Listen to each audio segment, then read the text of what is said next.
Reddit to do, and welcome into More Important Issues. It is Sunday, July 28th, and it is not as hot as I thought it would be, so that's a blessing, I think. Last Wednesday we talked about it. I assured you guys the heat was going to come back, and I think it will, slowly but surely, but we have enjoyed a nice week. Not much humidity. Yeah, it's been nice. Never thought I'd say that in Knoxville. Not much humidity, but here we are, so that's good. That's a blessing. I am loving this weather. Hope you guys are, because I don't know. I think August is going to be terrible. I can just feel it in my soul. August is going to be rough. There's nothing worse than walking outside and immediately coming back inside and you feel like you have to change your shirt. Right. It's terrible. Absolutely. Yeah. You're wearing like 3 outfits a day at this point. I know. It's awful. The good news is that no longer really will you have to deal with heat without football. Well, I mean, I guess you're not watching it, but fall camp is back, or is here, back, I guess. Yeah. I guess it is kind of back. We're getting there. Yeah, but what, 5 more days now? Yep. 5 more days till fall camp starts, so we've just about made it through, guys. High school football's coming back soon. Jamboree is next week? Yeah, I was talking to my dad, and they have a scrimmage every Friday night up until the 24th. Yeah, the Jamboree. Oh, the Jamboree. Okay, yeah. And then the next week's the game. Yeah. Did high school football season get pushed back some? I feel like it did. I don't know. Do they even do week 0 anymore? Or is it just I think it's back to week 1 now. So now there's technically 11 weeks. Whereas it used to technically only be 10 weeks, but you have a week 0. So you had 11 weeks, but it was 0 through 10. Now it's 1 through 11. Weird. I don't know why they do that. I have no idea. We do have a great show for you guys. We're going to talk some position previews. We got some recruiting news. And then we're also even going to talk a little bit basketball because the Big Ten SEC Challenge schedule got announced. We are going to talk a little bit about that. But before we do that, I want to tell you guys about MyBookie. It's hard to believe, but football season is almost back. The NFL preseason kicks off with the Hall of Fame game on August 1st, and soon we'll have regular season NFL and college football. That means it's time to make an account at the best online sportsbook known to man. That's right, I'm talking about MyBookie. Sports betting is exploding in popularity. If you want to get in on the action with a trusted company that's been in the business for years, MyBookie is the place for you. With an easy, no-hassle mobile site with 24/7 customer service and bets on every sport and prop imaginable, MyBookie provides a fun, safe betting experience. Maybe you think Drew Brees and the Saints get their revenge for the terrible blown call in last year's NFC Championship, or maybe you think Tom Brady and the Patriots win an unbelievable 7th Super Bowl. Why not make money when your prediction comes true? And if you deposit today, MyBookie will give you a 50% bonus. That's right. You put in $100, they'll give you $50. You put in $1,000, they'll give you $500. It's that easy. Football weekends are the best, but they're even more thrilling when every touchdown can win you more money. So go to mybookie.ag and sign up today with promo code ISSUE. It's promo code ISSUE, ISSUE, at MyBookie. You play, you win, you get paid. Check them out. Check them out. Go get paid. Football season's right here. If Tom Brady wins another Super Bowl, I will kill myself. I like how you make it so easy. Just go get paid. It is. I mean, let me tell you. Yeah, not for me, but maybe for you guys, it'll be that easy. So go try it out. Just go get paid. Go get paid. It's that simple, guys. Come on. Like I said, football season's almost here. We kind of talked about how the position preview. I think I said we're going to do the offensive line. We've talked about how this position we feel like is so crucial just because we think the talent in other areas is there. But I mean, it starts up front. I guess it kind of starts and ends up front because it's, if it doesn't happen, how much of a chance do you have to work? We had a lot of talent at the skill positions last year. Yeah. But you never even got a chance to see it because of the troubles we had up front. Yeah, I think Tennessee was dead last in yards per carry. I think we averaged 3.7 yards per carry, which is awful. Yeah, that's pretty rough. Absolutely terrible. Yeah. And I mean, those are. You remember Ty Chandler busted out some big runs, so that I think we had over 90 tackles for loss given up. That's a real stat. Yeah. Oh my gosh, 90 tackles. Whew. And that's. We're going to get guys drafted in the NFL. We're not just going to win them awards at this point. We're going to get them drafted in the NFL. Yep. And then sacks. And then just imagine how many times Garantano threw the ball but got hit. So just think of how many times our quarterback, our running back got hit in the backfield. Right. That's terrible. How did they even survive the whole season? I don't know. I have no clue. I still don't know how JG keeps getting up from the hits. He's just tough, man. In the words of Wes Rucker, he's just a tough kid. He's a tough kid. I mean, I don't disagree with that. Like the fact, I mean, he was out for part of there were injuries there, and then if you look at 2017, I mean, at one point at the Missouri game we had to go to Will McBride. Well, I thought played decent, especially kind of the hand he was dealt. Played all right. Hopefully we don't go back, with quarterbacks this year. Hopefully we just get to stick with Garantano. That would definitely be nice. Because I think, or I guess I should say, we get to stick with the best quarterback. Yes. Assuming that's Garantano right now. And I think this offensive line has a chance to drastically improve. Yeah. And the unfortunate part is, yes, we bring in 2 really talented guys, possibly 3 when you bring in Chris Akprogane. The way you say his name, just fluid, it sounds like one name, like first name, Chris Akprogane. It's super weird. But I mean, when you consider him, who I think could have a solid impact, now you bring in 3 guys on the line that will see the field really early. Mm-hmm. Then you put in Jackson Lampley in that mix of freshmen that will probably see quite a bit of playing, or a little bit of playing time this year. I think those 2, Chris Akprogane and Jackson Lampley, I feel like they are redshirt candidates. I mean that could change. When you look at depth, I'm just not sure. In a perfect scenario, I think they play their 4 games in some capacity in redshirt. In a perfect scenario, they were never injured, and I mean that's because they are not starting. So I think so. That's probably the plan right now. Will that change? Probably. Yeah, probably. So. And then if you consider getting Trey Smith back too, if that happens, now you've gotten Wanya Morris, Darnell Wright, and Trey Smith, guys who weren't on the line last year, who are very talented. Or Trey Smith was, but not. And Brandon Kennedy, who only played. Brandon Kennedy. A half? Did he even play a half?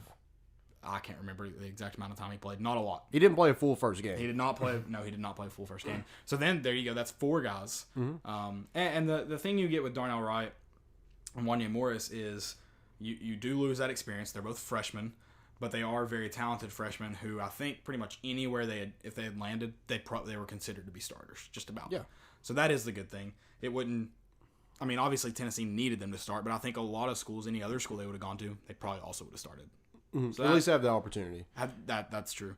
And then I kind of forgot about Brandon Kennedy because I just expect him to be there. Mm-hmm. But you're right. He'll be he'll kind of be a newcomer. Yep. So that's very true. Yeah. And I think a lot of what we saw last year, there wasn't a lot of chemistry on that line. No, and you had to move a lot of people around. I think Ryan Johnson, was he our starting guard before Brandon Kennedy went down? Yeah, I think so. And so then he got moved to center. Trey Smith wasn't healthy every game, so there were a lot of people moving around there as well. It was all, like you said, the chemistry can't be there when you're constantly moving, not just positions, but moving guys throughout the line too. Right. And so, like you've pointed out, we have some experience there. You have Marcus Tatum, Jerome Carvin, Nathan Niehaus, Ron Johnson. Jameer Johnson. Jameer Johnson. Yes, I keep wanting to say Ramir, but Ron Johnson. Yeah, that's 2 of them put together. That's Ron Johnson and Jameer Johnson. But yeah, those guys all played a ton of snaps last season. Some of this group does have a lot of experience, and it's definitely like that thrown into the fire experience. Yeah, but it is some experience, right? So I mean that's a good thing. Whereas last year, I feel like going into it, you didn't really know about anybody, but you know what you get out of Jameer Johnson. I think he's an obvious starter, probably at guard. Just what he gave last season, I feel like he was one of the brighter spots on that offensive line, and he's added 15 pounds, so I think he could be a really good player in this league. Mm-hmm. I mean, I don't know if he outshines the freshmen or anything like that, but as we're talking about the freshmen, both of those guys, like you said, they have that natural talent that the tackle options other than them don't really have. Mm-hmm. So I feel like that's why they start. I think Wanya Morris has a better I mean, I think Darnell Wright has a good shot at starting, but I think Wanye Morris is definitely probably more seasoned because he was an early enrollee. Yeah, and I'm pretty confident right now saying Wanye Morris starts. Darnell Wright, I project him as a starter, but like it won't necessarily surprise me if Georgia State he isn't starting. That won't necessarily surprise me. I do project him to be there. By the middle of the year, they'll probably both be there. Whereas I can confidently say Wanye Morris. I mean, he took a lot of the snaps with ones. In spring ball, there were some practices that apparently the entire time he was with the ones. So I'm pretty confident in saying that Wanye Morris will be a day one starter. Yeah, and this whole line in general is just bigger.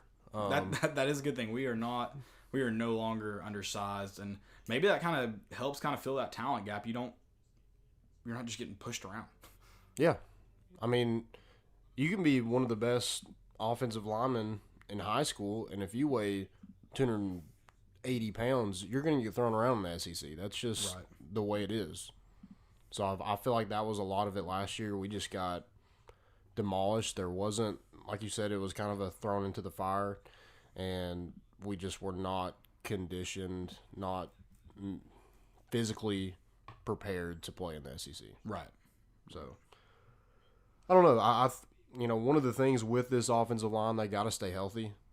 That's a big thing. You mentioned how you mentioned the chemistry, and then there are guys there, Jackson Lampley and Chris Akprogane, that if you could redshirt, maybe they come in and they're really good and they're guys that you can't sit on the bench because they could have an immediate impact. Mm-hmm. That would be awesome too. I guess that could technically be ideal, but those guys. Where was I going with that? I don't remember. Those guys, yeah. If you potentially could stay healthy and let them take that year at a redshirt, well, that's a year they've spent in the program. That's a year they've spent in the strength and conditioning program as well. That's time that they get better. And I mean, when you look at some of these schools across the country that are just better up front, are they having to start freshmen, or are they having to go deep into either walk-ons or guys that weren't that talented or weren't that big or whatever coming out of high school? Like, look at Tennessee's line and production versus other people in the country the past couple of years. Getting to redshirt two guys like Jackson Lampley and Chris Akprogane would be huge. Yeah, absolutely. And maybe they do come in and they're just really good, whatever. That would be cool. But don't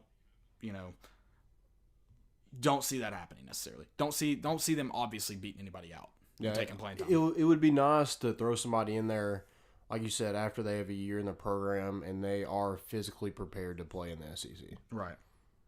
Whereas, like, if you get thrown in there and you're not prepared, you probably don't get better. You probably don't get better, and then you might get worse. And you potentially just get beat up and injured too. Yeah. So, in a perfect world, maybe they're really good and start all 4 years or 3 years, depending on what they do. Maybe more so though. The plan should be to redshirt and then play the 3 or 4 years after that. So. Yeah, I mean, I think there's going to be bumps in the road. With just we don't have the incredibly gifted recruit, or we don't have a ton of talent across the whole board. Right. We have some talent, but not all 5 guys are 5-star guys like Alabama, Georgia.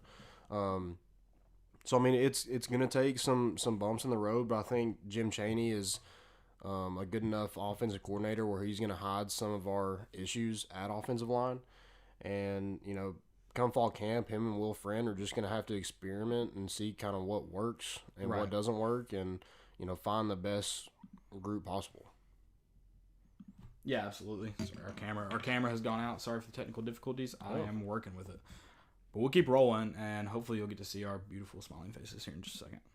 Or not. Or not. I mean, I don't really blame you if you don't want to. I don't necessarily want to look at Landon or myself either. Sure. Either.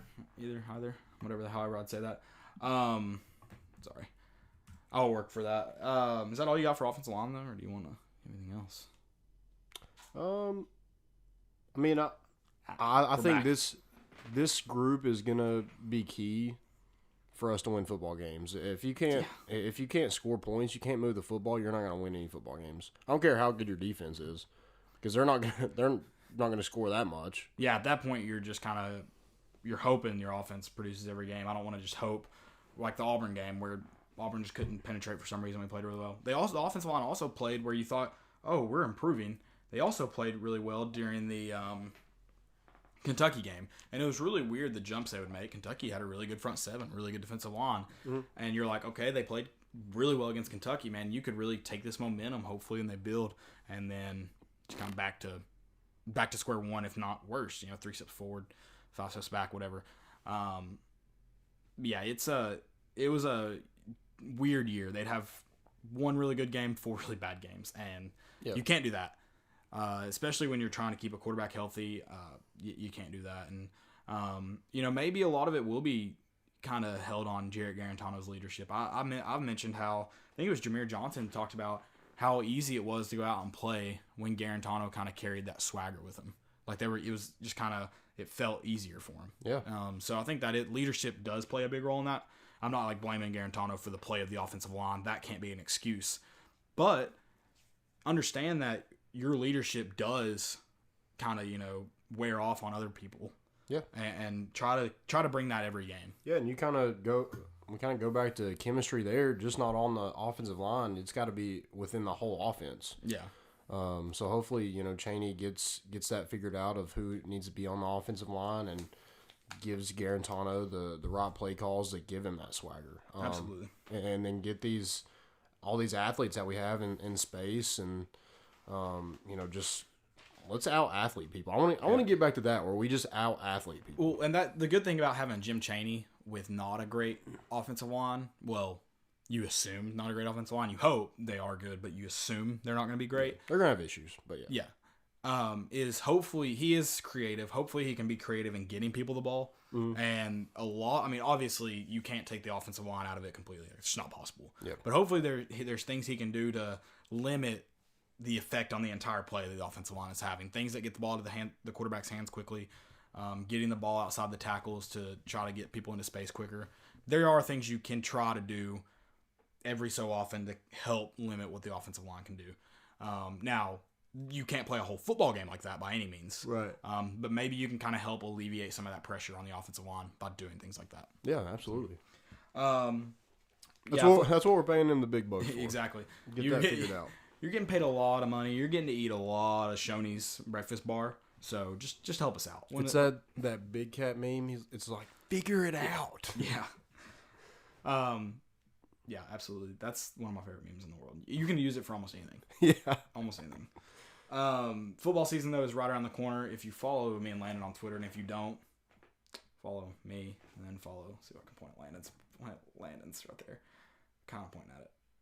Ooh, to the right. Okay. Follow us on Twitter, but we were talking about tailgating and kind of got a lot of it squared away. Somewhat. For the first game, at least. So I'm pumped. We'll have some special guests. Super excited for that. It'll be a big tailgate. It'll be fun. So that way, if you're disappointed, which you probably will be leaving Neyland that day disappointed, come on, I've been a Tennessee fan long enough. I understand it. At least you had a good time before the game. And then, hey, I may do some post-game tailgating. That's one of my favorite things to do. So yeah, it may be at Cool Beans, but I may do some post-game tailgating. Okay. Yeah. I mean, we'll definitely be at Cool Beans, right? Yeah, probably. It's a 3:30 kickoff? Yeah, we'll definitely be. Yeah, that's what I thought. But yeah, super excited for that to be happening. High school football, like I said, is right around the corner. Pretty pumped for that. We'll be at the Powell Greenville game. Yeah. First week. So get to see ball commit Will Albright. Yeah, and that Greenville staff's brand new after winning 3 state championships. Not the whole staff. A new head coach. I think it's their defense coordinator though.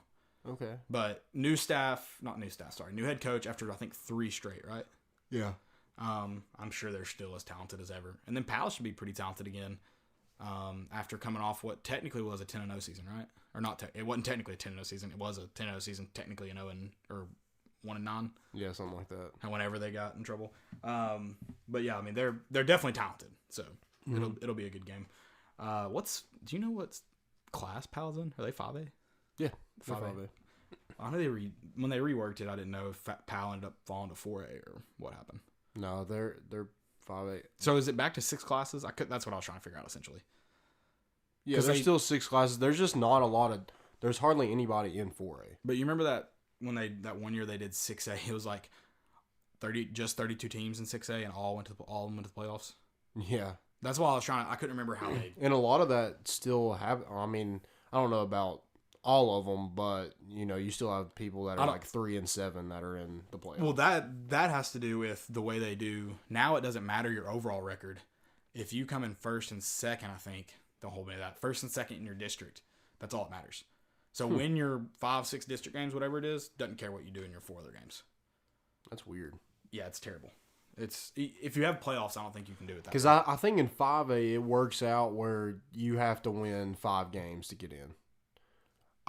Technically speaking. Yes, technically speaking, you just have to win like your 4 games, like you said. You just have to be first or second. If something happens where like all the teams in the district are beating up on each other, and something happens where you lose all your out of conference games, and then like there's like a 3-way tie for second, and you somehow get it, then you could probably be like 4-6. Yeah, but I think it works. You should.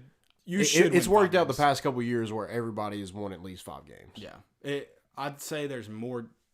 The districts are probably bigger in 5A, so that's why that happens. Yeah. Whereas like in 3 and 4A, you probably have smaller districts with like just 4 teams. So like because I think Alcoa played a team that was like 3-7 their first round. Yeah, that's right. So they probably played in a district where there was like 4 teams, so the only 3 games they won were probably their district games, and then that's probably what happened. Yeah, it's super weird how they do high school football now. Or not high school football, but the high school football playoffs. Yeah, and they'll rework it because they have that Super 32 team thing in 6A for 2 years, and they only normally do it every 4 years, the reclassification. I think they're like, yeah, scratch that. Let's figure this out. So is there a Division 1 and 2, or is it just all private school? Division 1's public, Division 2's private. And then I think private school has 2 classifications, I believe. Okay. Yeah. I'm wondering like how that is going to work out in the future, because I feel like there's obviously going to be public schools, but I feel like especially Nashville, it's becoming more of like private places, whereas Knoxville doesn't have. They have more private schools than they did a couple years ago, but I feel like it's eventually going to turn into like there's going to be probably half and half private schools and public schools. It may. There's a ton of private schools in Knoxville. Most of them don't play football though. Yeah, like Webb, Catholic, CAK. Grace. After that, Grace. So 4. Other than that, I don't know if Concord did have one, but I think they got rid of it. So the STEM Academy does not. No, they're not private. Oh, they're not. No, they're public. They're a public school, but they're a charter school or whatever it's called. Yeah. So yeah, they're a public school. Like they could not compete in the private school division because they don't have scholarships per se. They don't have tuition. Okay. So, well, I think they like. What you would call as tuition. Like Alcoa, you have to pay tuition if you live out of the zone. To like go to Alcoa, you'd have to pay let's say $100 or whatever. I think it's more than that, but just to throw out a number. Yeah. If I lived in South Knoxville and went to Alcoa, I'd have to pay that tuition. I think if you live in Blount County and go to Alcoa, I think it's different. I don't know, but yeah, I think the private school and public is just gonna get to the point where it's completely split. I think it's almost there. At least in Knoxville, I don't know of any. I think Catholic was the last private playing in public school division. Yeah, I believe so. And I take it back. Berean is still in public school. Oh, really? I doubt they'll ever go to private. Because like that's, if you're offering scholarships to kids, you shouldn't be playing. Like it's just not fair, especially when Catholic got as good as they did. Right. Well, their big thing was they weren't doing it for football or for athletics because you can't. Yeah, well, correct. And let's just say they weren't because they didn't get caught cheating. So let's just pretend they weren't. Mm-hmm. Apparently, they just got fed up with kind of that whole thing and decided. I guess now they're going to offer a bunch of. I guess Catholic's going to be really good. Oh yeah, because surely you use that tool. You don't just go to private and stop doing it. Oh yeah, or go to private and continue treating it like public. There was some team that played in the state championship a couple years ago. And their quarterback was from like Pennsylvania, and he wasn't that good, which was weird. But he was from like Pennsylvania. I don't know if I guess he maybe wasn't on scholarship, but yeah, it was. So it could get crazy. And Innsworth is probably. I don't remember if they're boarding or not, or if they're a boarding school. I don't think they are. So I don't know if they have a bunch of private kids that are offered brought in from everywhere, but they're really good. So I kind of assumed. But I guess Nashville's becoming a football hotbed. So yeah, it's becoming that for sure. Speaking of recruiting in private schools, college recruiting, because that's really what we want to talk about. Yeah. So Tennessee had the pool party / barbecue, just the barbecue. They didn't go to. We determined they didn't go to Gettysville to do that, right? I guess not. But they did get a commit out of it. And then that was 4-star wide receiver Jalen Hyatt out of Irmo, South Carolina at Dutch Fork High School. He's fast. Really fast. This man was clocked at a 4.31 40. Oh, my God. At the opening regionals. Yeah, scoot. Like I said, you pretty much just get offered on the spot if you're able to do that right there. Oh, yeah. Just about. And I feel like this is a good, he recently decommitted from Virginia Tech about a month ago.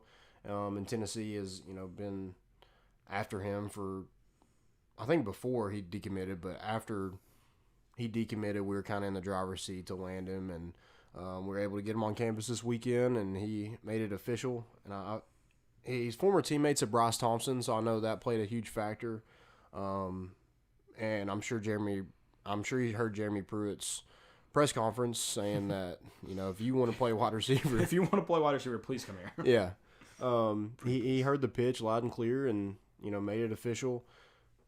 And, we don't just lose.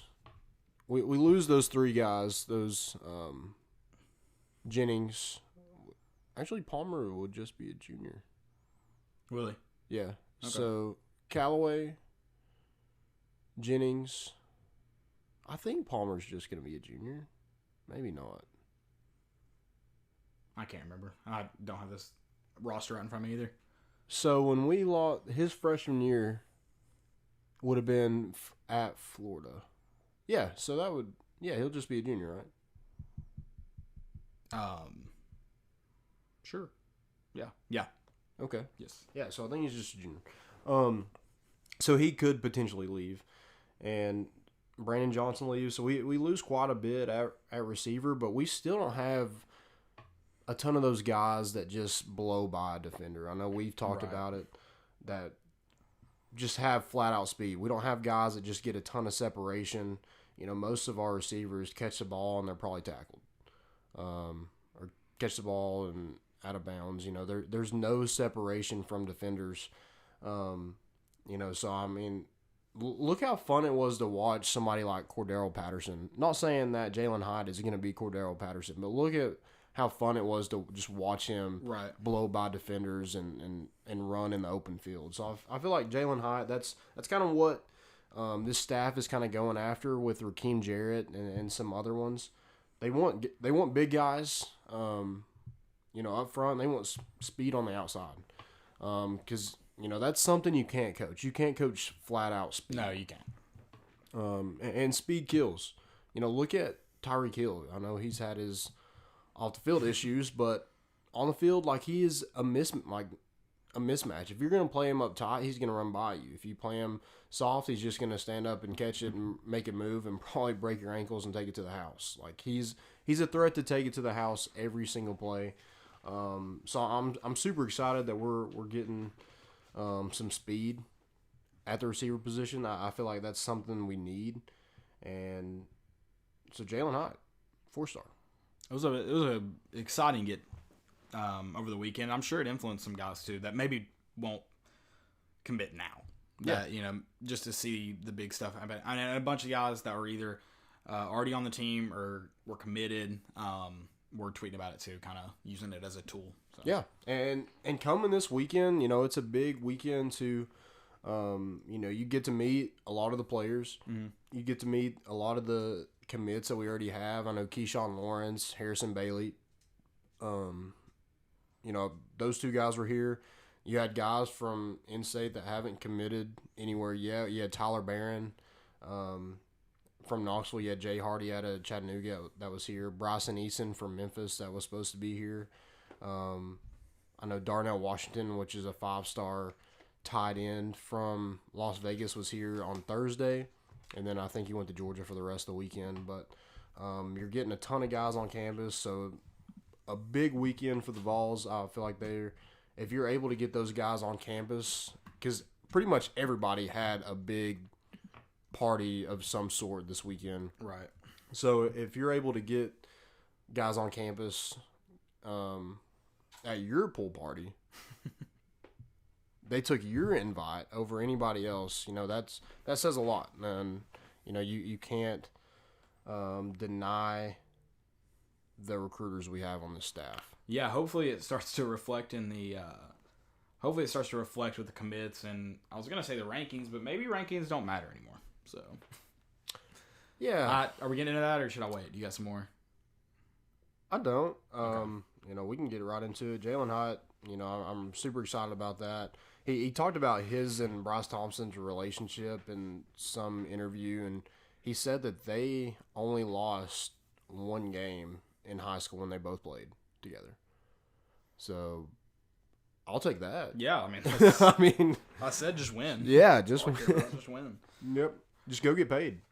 Absolutely. Well, not from here. Easy. Not from here. No.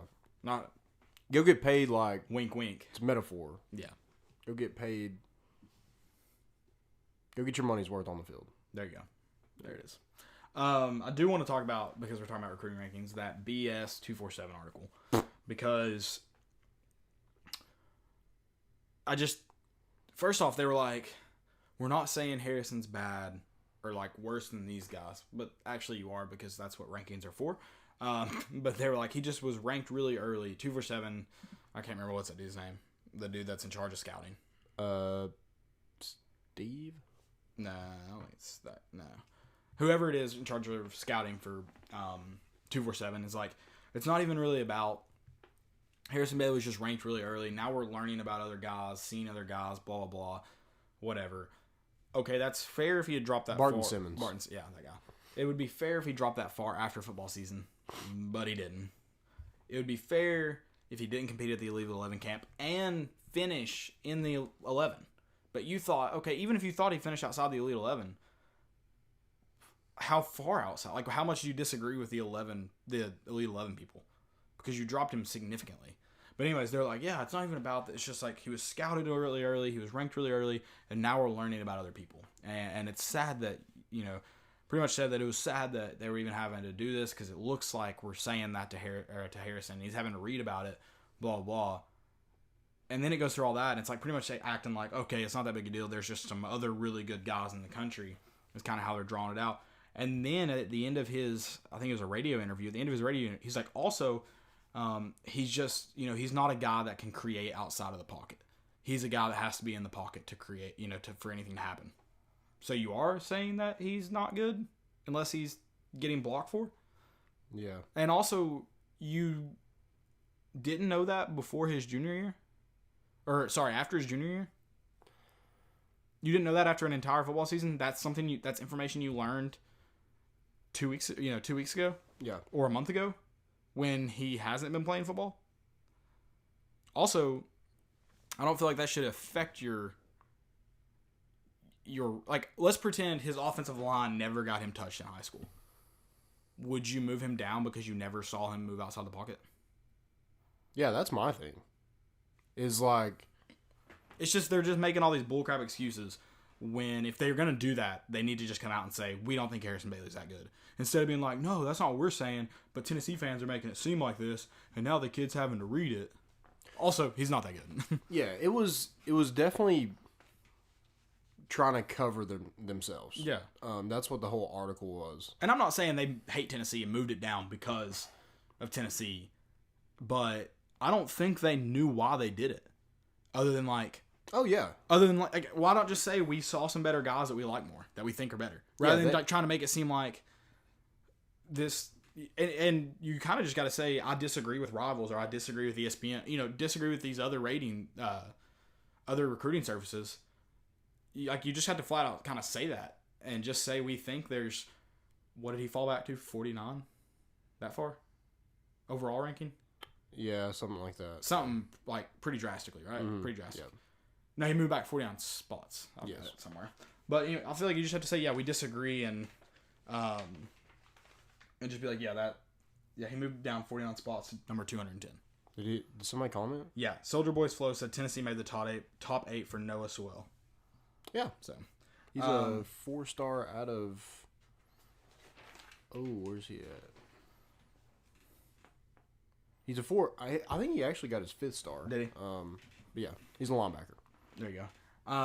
But yeah, it's just like, don't try to pin this on Tennessee fans like the reason it's getting attention. Like, you moved a guy down 49 spots. First off, I feel like that should either be a call for like, a call for, oh my God, this dude has, not performed well this summer at camps or at Elite 11, or 2, some recruiting services just got it wrong. Like, that's what you have to decide. My thing is, like, service, I guess, at this point. Look at, so these rankings are based on getting to the NFL. At least that's what is portrayed. Yeah. You're rated based on how you're going to get to the NFL. Look at you're talking about mobile quarterbacks. I mean, how many mobile quarterbacks are there? Yeah, how many in the NFL? How many quarterbacks worked out? How many quarterbacks in the NFL need to get out of the pocket and make something happen? Yeah. How do you think about that? And my thing is, look at 2 of the best quarterbacks of all time. Look at Tom Brady and Peyton Manning. They couldn't run. I could run faster than them crawling. Someone did tweet, I wonder what Peyton Manning would have been rated coming out of high school by 247. I'm just irritated that they're like trying to pin it on Tennessee fans that the attention's gotten drawn there. It's like, don't drop a kid that far for really no reason.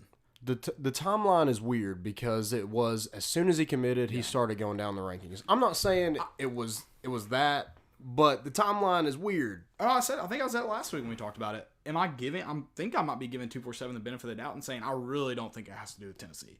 I really don't. But like at this point, like something weird, like you have to ask, like, what's happening? And I really don't think that's why.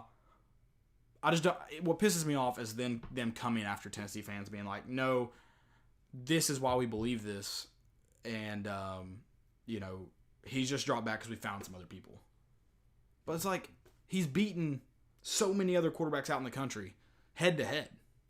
Yeah, in just a pure QB competition. That's my thing is like this has all been done based off like no games being played. Yeah, and somebody said that. I think Ryan Callahan said that. Oh, somebody watched some of his games in person the last couple games of his junior year. Okay, so you drop him because and he plays in like one of the toughest conferences in the country. No, that was my next thing. Like, look at where he's playing too. Yeah, Marietta, Georgia. It's a hotbed for talent. He's in the highest classification in Georgia, which is probably, I would say, in everybody's top 4 of most talented states in the country. Yeah, surely. Yeah. So, I just don't understand, like, if he's staying in the pocket and throwing for 3,000 yards, how is he going down that far? Yeah, he can't. He can't get out of the pocket and throw for 3,000 yards at Landon. Yeah. You have to understand that. I guess not. I guess I don't. In a 4.8, he runs a 4.8 40. So, I mean, I'll say this about 247. They had Garantano as the number 1 dual threat quarterback. There you go. So, I don't really trust anything they say because they had Jalen Hurts 3 spots below Garantano. And yeah, maybe a lot of that had to do with the team they were on, but still. 3 spots isn't that bad. The way you said it, I thought it was going to be a lot farther down. Well, I mean, it was... Of course, that's the guy who may win the Heisman this year. Yeah. So. And probably could have won the Heisman his sophomore year. When Baker won it? 2 years ago. Yeah, I mean, he was... I'll have to look, yeah. He was up there. I'll have to look at it. Yeah, he got invited to the thing, so, didn't he? Yeah. Okay. But, I mean, Garantano doesn't get out of the pocket, so where did that rating come from? I think everyone was, like, pretty confident when he got to Tennessee. Like, yeah, he's not a dual-threat quarterback. Yeah. I don't know. I think everyone was pretty confident about that. Did Butch Jones get fooled by that? Did Butch Jones recruit him thinking he was a dual threat? Maybe. Maybe he thought he was Dobbs. He was the next Dobbs. He's like, holy crap, I found him. He's dual threat, no doubt. He's mixed. He definitely runs. Yeah. I just don't understand the mobile quarterback thing because if this is really a site to project like NFL rankings, then why are we going based off you have to be a mobile quarterback? Because that's not the case in the NFL. But I mean, why does it draw? I just don't understand. Like, if there's a guy that can get out of the pocket and create something but can't throw the ball as well, like you're telling me there's that many guys in front of Harrison Bailey that can throw the ball really well, you can get out of the pocket and do that? Are there that many guys in front of him, really? Yeah, probably. What did he end up ranked as quarterback in this class after the last one? Like what is so the he was the number one pro style, right? No. He wasn't? No, the number one pro style is DJ Yeah, he's the number 4 based on the 247 Sports composite. The actual 247 Sports has him as the number 5, and the number 210 overall. Okay. So he went down. He went down 49 spots in the latest one. Yeah. So he went down 2 spots, I think, in 247 as the quarterback. So those guys should technically be able to throw better. And I thought he got moved down to like out. They said they did not think he was, because they had like 2 or 3 scouts at the Elite 11. They did not think he was in the top 11 quarterbacks. I think one thing that's funny about the Elite 11, DJ Ukulele didn't even participate, and he stayed at number 1. Which is probably fair, but yeah, I know what you're saying. Yeah, so like, it's not going to help you go into the Elite 11, but it's definitely going to hurt you. So you might as well not go. Yep. Just kidding. Don't worry about your recruiting ranking. Go and compete. Yeah, absolutely. Go and compete. Just go win. I mean, no one can take that away from you. So they kept him in the top 5 quarterbacks as a pro style. As a pro style, yeah. What quarterback though? That's what I meant overall. Overall, yeah. I mean, they just do it pro style and dual threat. I thought they did. Right. Like, okay. Yeah. I thought they did QB rankings. They don't do that. No, it's just they have pro style. It's basically like 2 different positions. Well, that's stupid. That's the dumbest thing I've ever heard. Yeah. This is why you do recruiting. I mean, I could tell you. How can you tell me? I could tell you like their overall ranking. So overall, he would be. So he would be like 9. Okay. So yeah, that doesn't make sense. They said at the Elite 11 he didn't finish in the top 11, but we have him at number 9 in our ranking. How does that make sense? Yeah, I don't know. But DJ doesn't move at all. That's stupid. So like, what are they even saying at this point? I don't know. I just don't get like. The article said, yeah, we just don't trust him enough. I'm like, I mean, what do you have to trust him for? He's winning games in Marietta, Georgia, and staying in the pocket doing so. If you ask any offensive coordinator where you want a quarterback to make plays from, in the pocket or out of the pocket, he's going to say in the pocket. And if he's a pro style quarterback, would you expect him to? Like, how many pro style quarterbacks are going to get out of the pocket and run? They're going to throw the ball away before they do that. Most. Yeah. No, I don't know about most is the right word. A lot of them. My thing is, like, if you're not getting hit and you're just throwing in the pocket and making plays. Well, yeah. I'm just saying, let's say the pocket's collapsing. How many pro-style quarterbacks are going to. Can he move around in the pocket? If he can't move around in the pocket, we can talk. Yeah. But can he move around in the pocket? Is he throwing the ball away before he gets sacked? Because then you're rating him as a dual threat under the. Which, even, again, we get back into the fact that there's 2 ratings. So you're rating him as a dual threat under the guide of pro-style. That makes no sense. My thing is, like, if you're not under, do you want him to just, like, even if there's no pressure, just run outside the pocket just so he gets his rating back up? I mean, if you're throwing for 3,000 yards in 10 or 11 games with almost 30 touchdowns, I'm gonna trust you pretty good. Are dual threats getting a nod over pro style just because they can actually run the ball? Yeah. Because where in the quarterback position does it tell you to run the ball? Yeah, I mean that's what the college game is going to, and I get the game is changing, but it shouldn't affect your. It shouldn't affect your ranking. it shouldn't affect your overall ranking because of the style of football you play. Like, number 1, just win. I'm not going to talk about recruiting anymore. Just pissing me off. Just win. Just win. Just go get paid. Just win. We're gonna look at our basketball schedule real quick. Just because the Big Ten SEC game, Big Ten SEC Challenge game got announced. Big 12. Big 12, sorry. Not Big 10. Sorry, Big 12. You're right. Big 12 SEC Challenge game got announced. We got shafted. First off, we should start sucking it up. Because we got to play. I mean, here's the thing: is you do get to go. You get to. Your schedule gets tougher, I guess. So people can't say that bull crap about our schedule, which it wasn't easy last year necessarily. I mean, it wasn't the toughest schedule in the country, but it wasn't easy. But you do go to Kansas now.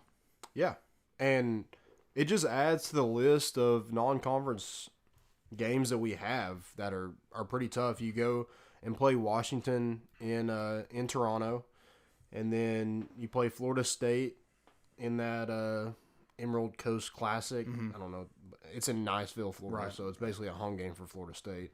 And then you play Purdue or VCU, wherever we fall in that tournament. Then you play Memphis at home, Cincinnati at Cincinnati, and Wisconsin at home. Yeah.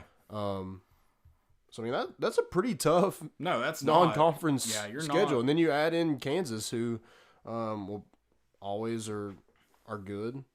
You're not coasting through your non-conference at all. It would have been nice to beat them last year. Who that? Kansas. Yeah, that would have been. You probably win that game too. Yeah, let's go get some revenge this year. Let's go in their house. I forgot you played them. You win that game if was it Admiral missed 3 big. What did Admiral miss? That was I don't remember. I just know it was. They kind of fell apart after that game. Kansas did. Yeah. They had some injuries what's his name got Azubuike? Yeah, that whatever it was. Yeah, when he got injured, that definitely really, really hurt them. Yeah. But what was I say? Yeah, we struggled in that game. Think about what if Kyle Alexander, if you play that game in February, which is when we'll play him this year. I'm not saying we'll be as good as we were in February last year, but if the Tennessee last year plays in February, you probably beat that Kansas team. Oh yeah.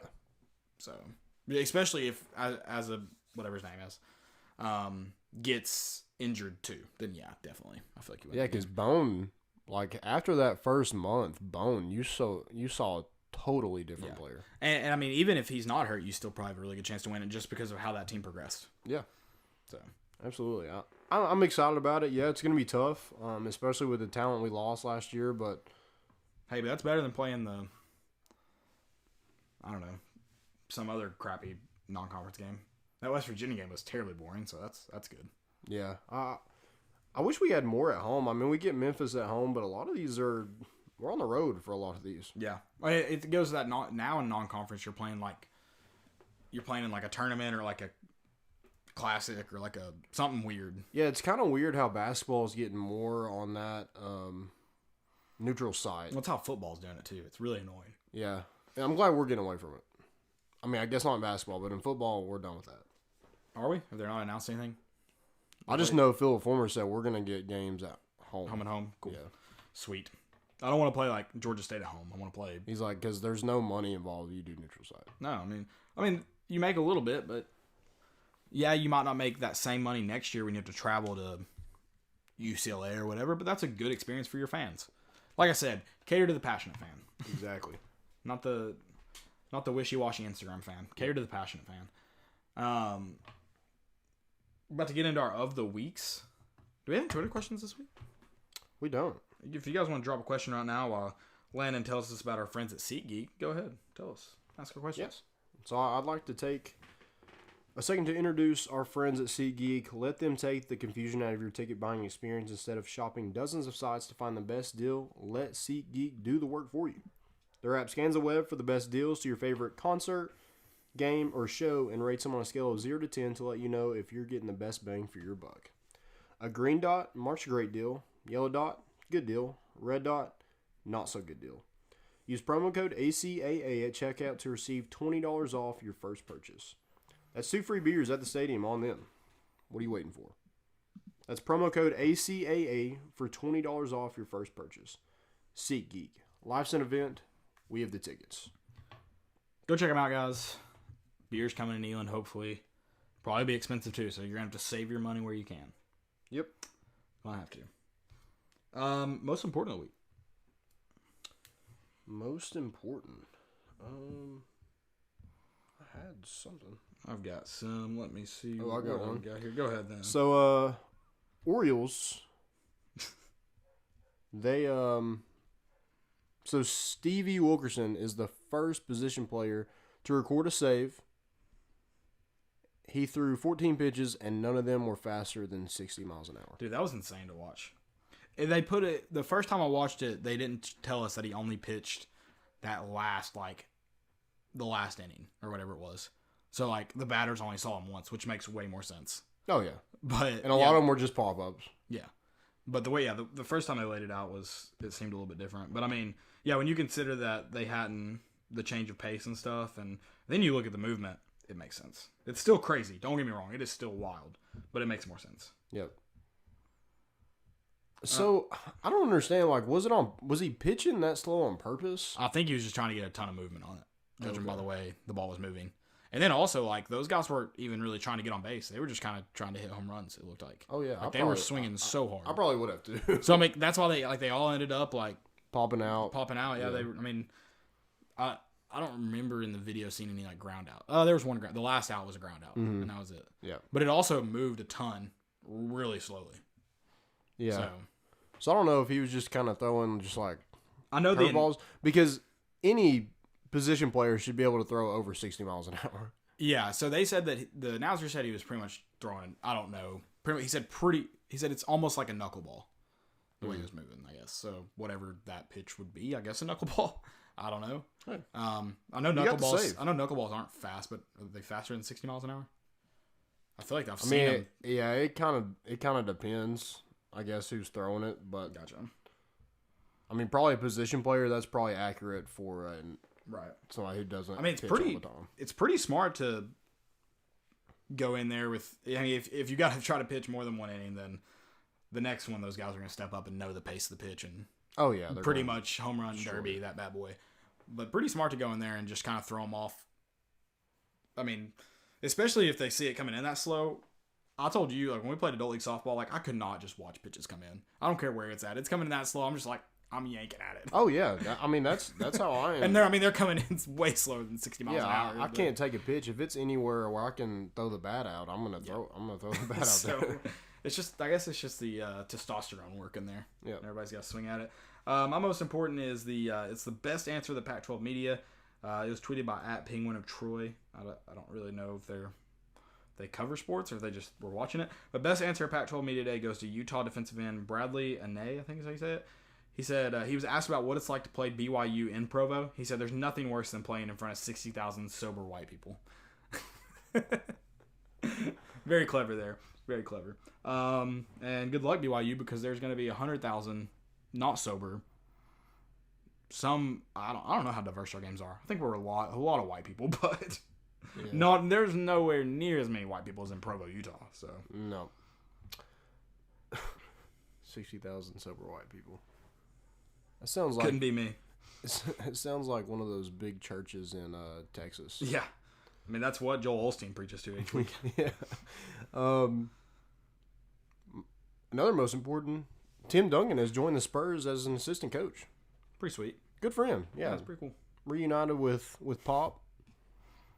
They're like the awkward father and son that you like. Did you see? I wish I had the video. I'll have to show it to you later of him at Ginobili's retirement thing at the arena. Tim Duncan's telling a story about Pop when they drafted him. I'll have to show it to you. It's pretty funny. I'll have to find it first, then show it to you. I think that's all I got for most important. I thought I had another one, but I cannot find it. I think that's all I got. I got some fails though. Oh, I got some fails. I don't know what channel. I don't know who this was.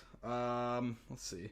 So at a Giants game, there was a yacht partying in the bay during it, and one of the announcers had a great because there were some good looking women. Unfortunately, they were fully clothed, but there were some good looking women on the boat, and one of the announcers came over or was talking on the TV, and he was they were just talking. It pans over the bay or whatever to all the boats, and it's kind of on this boat for a minute, and he's talking about these two guys that are up like dancing with him because it's a boat full of people. And there's two guys trying to dance with them. And he was like, those two gentlemen don't have a chance. Just called out on like FS1 or whatever it was on. I don't know. I can't remember. But yeah, it's pretty solid. Fail of the week. Taylor Lewan announces he what's failed a drug test and will face a 4-game suspension. Why was he like crying about it like that? I don't know. Like he said that it seemed like I'm sorry I did this kind of cry, but he was like swears he didn't. Yeah, he's like, I'll take a polygraph. So it's super weird. I was like, why are you crying then? I feel like this is just like something you should just fight if you didn't do it. Like, something's wrong. It was very weird. I don't know. I mean, I don't like Taylor Lewan. I think he's a lot. Some things is funny, but I'm not a big fan of him. He's a poor man's Bakhtiari. I just feel like he's a douche, and he's like, the way it comes off, he's like, I'm a douche because I'm good at football, I get to be a douche because I'm good at football. Yeah. I feel like that's what he like. That's in my head how he portrays himself. He's like an 80s jock. Yeah, it's very weird. Jalen Ramsey, did you see his training camp entrance? I did. The weirdest thing I've ever seen. And then the terrible. Why did the dude step out with a megaphone like everybody that wasn't going to hear him was within a 10-foot radius? I have no clue. And then there was a terrible dap, and it was embarrassing. It was a terrible entrance. Yeah, I don't really like it. Especially for someone, I don't care how much you get paid, you're also about to get your ass kicked this year. So, I don't know. They got Nicky Foles. They got Nick Foles. Yeah. All he does is win. Yeah. Fail of the week. I feel so bad for the Giants. They had like everyone get hurt this week, didn't they? Sterling Shepard dislocated his thumb, and then Corey Coleman tore his ACL. Like that's... It's not funny, but yeah, that sucks. I don't know who they're going to throw to now. I don't know who was going to throw it to him anyways. Yeah. Did you see Daniel Jones' first throw in training camp? No. He just like tries to throw it, and I guess he did not know where the receiver was supposed to be, but it was just like to nobody. It was like in no man's land. It should have been intentional grounding, but I don't think he just like threw it and there was no one. He didn't know the play. Yeah, or the wide receiver didn't know the play. Somebody didn't know the play, but yeah, it was just like, the tweet's like, Daniel Jones is really starting off well. It was just this awful throw. Or was it Eli Manning? Because apparently they look just alike. So they do look hard alike. to tell. Yeah, hard to tell. They look like in a helmet, I should say. Yep. My last fail of the week. I'm gonna have to move gender reveals back on the hot seat. Nice. I don't know if you saw this one with the. I kind of got a screenshot of it, of the pizza, and they opened it up, and in olives it said "girl." And then people were tweeting like the worst ones they've seen, and there was a guy with a baby doll, and they took like the pants off, and it was a huge dick on the baby doll. And he's like holding it up like the dick is bigger than the baby doll, and he's like yes, and just swinging it around, just yes. Swinging what around, the baby doll or both? Both. I'm gonna see if I can find it now. So that was Joe DiMaggio, like as a baby doll. Probably, yeah. I forgot about that. Probably. I don't know, dude. Baby things are gender reveals. Good Lord, thank you. Are the weirdest things in the world. So I'm gonna see if I can find the dick one because it's great. Here's a pizza one. You can just watch it. The way it happens is so weird. Sorry guys, you all can watch it later.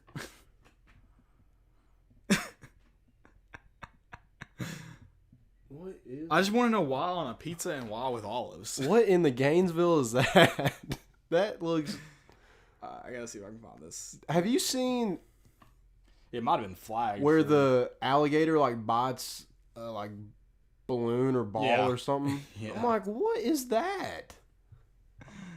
Like people have way too much time on their hands to like think of something so stupid. Oh, here we go. This is the dick one. Oh my god.